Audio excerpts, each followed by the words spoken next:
Ladies and gentlemen, now I wanted to start with the most controversial class tier list I could, which is the tech class, because the tech class is filled to the brim with absolute bangers. The last few years have been phenomenal for the tech class. There have just been so many really good characters, so many good relic combinations, just lifting characters up in the most amazing ways. And I really think what you value and think are the best tech characters really depends so much on your play style, what you kind of enjoy there. Is your focus, story content and doing events? Is it battlegrounds? Is it alliance war? Because depending on what the answer to that is, you're going to have a completely different view of who are like, your top 3, top 5 characters. But I wanted to give a general broad overview of how I look and value all of the tech champions at the moment. But yeah, let me know in the comments section below if you think I'm just massively off base with any particular character, if there's any champion I'm sleeping on, because doing a ranking like this where it's like an entire class that's 50 different characters, it's hard to keep up to date with like all 300 champions in the game. So I've done my best to kind of watch a lot of videos today, a lot of showcases, just tried to kind of refresh my knowledge and stay as informed as I potentially can be. But again, there's just so much to take in, especially with the tech class as well. It's a very hotly debated class as to who are the most valuable characters. And yeah, there's just been so many really good characters added in the last 3 years as well. So it is a lot going on there. But let's talk about the SS tier. And I want to try and do this a little bit quickly and go over some of the high-level highlights. So Starkey, you've just got massive damage ramp up, giving your opponent no power, great utility on that. Amazing character. I still think he's one of the characters that you pull as a 6-star and he just like carries the entire game. There are so many fights that you think Starkey would never work for this or he could never work for this, and then he just does, dude. Every fight seems to be a Starkey on Spider-Man fight is the experience I've been having on my free-to-play. He's just been stunning me constantly, sometimes quite literally, because his stun is super cheesy in some scenarios, especially with the relic as well. But I love Starkey, dude. He is an amazing champion. He has been from debut, but also relics have just given him so much more room to pull off very cheeky combos of this character. But I think he's phenomenal. I've got a lot of love for Starkey overall. He just performs excellent everywhere. And then we got Shocker, Prowler, and Jack. All three of these characters, for Battlegrounds specifically, are incredible nukes. Like, they deal so much damage. You saw, especially in the Battle Realm Brawl finals, just everybody was searching for kind of Prowler or Shocker, or banning Prowler and Shocker, just because they were such huge threats to all of the defenders in that meta. And that is what is like the majority of seasons as well. I think Shocker is super easy to play. Prowler takes a little bit of practice and finesse to kind of get used to his play style, and I'm not quite there personally, but I know Metal Sonic Dude did an amazing showcase recently if you really want to see some Prowler matches. And then we also got Jack. Jack is just, he's easy, dude. He's super easy to play. You just, you go in, you get to the special 2, your heavy attack, your special 2, you win the game. Absolutely love that. Yondu is a very new tech champion to get buffed, right? We've just had his 7-star debut, and I've been doing a few Yondu videos and showcases. We did an initial one, and also one where I was like, okay, I was so impressed with the initial one, but I really wanted to see what he could do in the longer matches, because it's really those matches that go over a minute or two where Yondu just starts to go absolutely crazy. In Necropolis, he did the most insane things I've seen from a new champion I've tested in Necropolis ever. I had like the easiest Airwalker solo I have ever had in Necropolis, and it is so smooth, it is so clean, it was crazy. Like, we finished the fight against Airwalker, and it was like a 6.5 million Airwalker, known as like one of the hardest bosses in Necropolis. We finished it with like 100% health or 99%, thanks to the Willpower Mastery healing everything back, and then the weaknesses just causing us to take like no damage on the specials as well. It was just absolutely absurd. So I think Yondu, particularly particularly for a lot of content that doesn't have, you know, the strict nuke timer. He is actually still really good in Battlegrounds, but he does take, in my opinion so far, about like 40 to 60 seconds to do fights very cleanly, but he can do a lot of fights very, very cleanly, including one fight I've been loving him for is like the Photon match, just because you can apply so many debuffs, and if you've got him high sig as well, then when Photon, you know, she goes in her phasing and you get hit with an unblockable special, usually you're wrecked. But if Photon has 5 weaknesses, it doesn't really deal any damage. So you can just be so cheeky with Yondu in terms of like how you're playing him. I think he's also probably the second most tanky character in the game. Maybe after like Mr. Sinister. Mr. Sinister is like a crazy level of tanky, but Yondu against special attacks is you know, almost unheard of. I also tanked like Nova's Special 3 in Necropolis, and we didn't go below, I think it was like 60% health or something, which is pretty insane, because I'm pretty sure the Special 3 in Necropolis is usually a one-shot for most characters. So yeah, Yondu is just, he is so good. If there is a new kind of like Necropolis, Labyrinth-style thing ever coming out, at this point in time, Yondu is on my base team with Aegon and Heimdall. Like, in my head, it's like Aegon, Yondu, and Heimdall right now. I don't know if they're going to give us that 7-star Aegon, hopefully eventually. But yeah, like Yondu he's making the roster. He's making the cut, because I was so impressed. He did like all fights. He could have easily soloed them.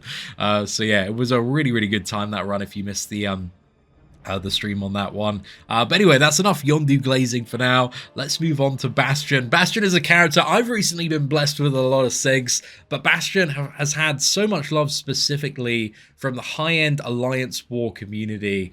This guy just seems to be absolutely goated for high-end wars, just can take so many like annoying defenders and paths there. He is a little bit slower in Battlegrounds, but still like a viable threatening champion that deals with a lot of top-tier mutants as well. So yeah, Bastion overall, just a great champion to pick up, and I haven't really had the ability to put him on the team for questing yet, but I've heard he is just one of the best all-around tech champions for a lot of endgame questing, if you just want to smash through a lot of tech lanes and paths. So yeah, big love to Bastion there. Then we got Future Ant-Man and Solvark. Both of these kind of fall in my head. They're like Battlegrounds dual threats. I think Solvark is one of the most annoying Battlegrounds defenders at the moment. Future Ant-Man, to be fair, is a super, super annoying Battleground defender as well. So both of them, they're in that very notorious BG defense spot, but also very good dual threats. Like Solvark has a very weird rotation of, I think it's like Special 2, Special 1, get Hyper Energy, then you push Special 3 and you one-shot the opponent, and Future Ant-Man has kind of that good, what is it, Special 2 burst cycle, but they both have, yeah, a very interesting play style and a good amount of utility for certain defenders. So you've really got to know their kits and know what you're up against, but both of them are still huge kind of dual threats in Battlegrounds specifically. So I'd say if we're looking at like top 5 BGs, actually one more character I'm going to mention does definitely fall into this. So it's probably like top 6 of BGs. But yeah, those two definitely would make the cut for that list as well. And then next up we have Ironheart. Ironheart is the craziest questing tech character, man. Just so much utility. She has the buff, she has the debuff, she can get you through the Epoch path for the first completion to get Valiant.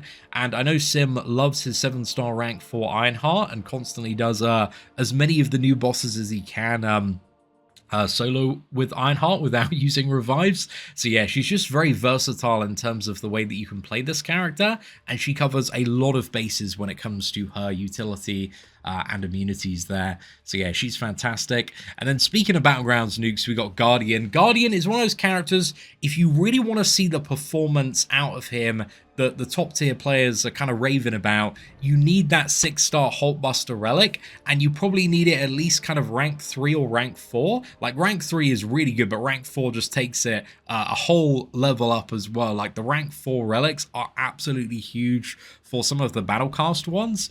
So yeah, I'd really recommend that. And then you're just going to see things like, you know, you throw one special 1, one special 2, and then the fight is just over.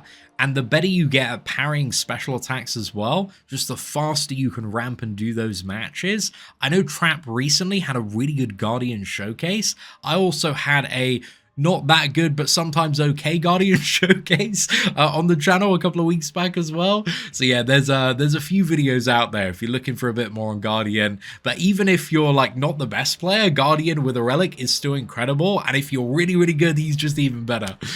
So yeah, Guardian, he is just insane, dude. He gets fights done so incredibly quickly. So that is it, I would say, overall for the top 10 tech characters. There are many honorable mentions for Battlegrounds, again, like Shocker, Prowler, Jack, Future Ant-Man, Solvark, and also Guardian will probably be like the 6th most present of this list in Battlegrounds specifically. But then I think once you enter the S tier, you have even more just incredible Battlegrounds tech characters. You have Viv Vision, amazing dual threat. Maker can just do so many different matches. He's a little slower, but he's very broad in terms of the things that he can handle. But he is also being slightly propped up by the Saga buff and has been since his release. So just something to keep in mind there. Just a small attack bonus, but that I assume will be leaving him at some point as well. But it's still not going to take away that incredible versatility and utility that he does have overall for dealing with matches. So he's kind of like a nice one to pick up just to make sure, you know, you can get through and you're not going to get walled by certain defenders there as well. But Maker is also a champion. He's a little bit lighter on the damage. If, you know, you got to see if you like his playstyle. And if you like his playstyle, then you've got to make significant investment in the character if you really want him to be viable and work kind of nicely for the matches. So 7-star rank 4, as many SIGs for safety net are also very appreciated as well. And then next up we got Zola. Zola has been surprising me because initially he kind of came out as a defender, right? Like that was the big hype around Zola, was the super annoying tech defender, and he is really, really annoying if you don't have kind of the right counter. But now I feel like a lot of upcoming or rising meta attackers, you know, you've got Carolina Dean, Cull Obsidian, you've got, even from this list, like Jack and Guardian, and just so many others have the ability to like easily parry and deal with the non-contact attacks. So it's just really easy to knock him down and kind of control the charges that way, and then kind of deliver some massive damage in the ways that they do. But yeah, Zola, I think there's a lot of counters to him on BG's defense, but he's still really good on BG's offense as well. If you get used to his very weird play style, if you want to trap the opponent in the corner, you want to have that special one lock, and then you just spam heavy attacks and then like finish with a special attack to extend the disintegration a bit more. But yeah, Zola can be a character that I think still catches people a little bit off guard on offense. I don't think he's quite as fast as some of the, you know, absolute top tier attackers, but he is still pretty quick. You know, he still gets matches done, and I think sometimes catching your opponent off guard is really, really pivotal to just succeeding in Battlegrounds. And there aren't really any characters, I believe, that are immune to disintegration. I think there's various characters that mitigate it. So yeah, just something to keep in mind there as well. And then we got Sentinel, still an amazing dual threat character for Battlegrounds. Like Rampant Sentinel, he doesn't play about in terms of the mitigation and the amount of special attacks that he's just going to throw. So yeah, he can be a great time. And also like on offense, you know, especially with the Sentinel relic as well, he's got a decent amount of firepower there. And then we got Red Skull, solid dual threat character, good amount of utility, very annoying defender. Red Skull, even before his buff and adjustment, I still found one of the most annoying characters in the game. But now a special one has the auto block on, is just like, he's a pain to fight if you get trapped in a bad matchup against him. But luckily, you know, Carolina, Cull Obsidian, they don't get banned too much, at least when I'm playing. So I usually tend to have an option that can get through Red Skull. But yeah, Red Skull, still a really, really annoying Battlegrounds defender there. I have put Howard the Duck up here for Nagase. Nagase is an incredible Battlegrounds player. He's one of the best in the world. And I've seen him play Howard the Duck, and he does the most incredible matches with Howard. And probably on his tier list, Howard would be an SS tier, but I think I've got to give him Very respected mention. If you want to go see some really good Howard gameplay, definitely check out Nagasei's channel, because yeah, he can just ramp Howard. Kind of similar to like Starkey, I think. He goes for like the parries in certain matches, like Photon, for example, and will just kind of like mash block to get the Furies, generate that, and then he'll start the match before. And because of that, Howard can just do some really, really incredible things. So yeah, I think Howard the Duck may still be flying a little bit under the radar in terms of what he is truly capable of. I think maybe the real thing holding Howard back is his sound effects, because yeah, he makes the most horrendous noise when he gets hit, so that is never a fun time. Nimrod is a mutant destroyer, but I feel like we've really got to see how the 7-star champion 7-star version of Nimrod is going to perform when he comes in via the banquet. So I'm curious to see that. But Nimrod and dismantling prowess and a lot of mutants. The current meta he's very, very good for, just because you've got prowess nodes being generated by the meta itself. Then I also wanted to give an honorable mention.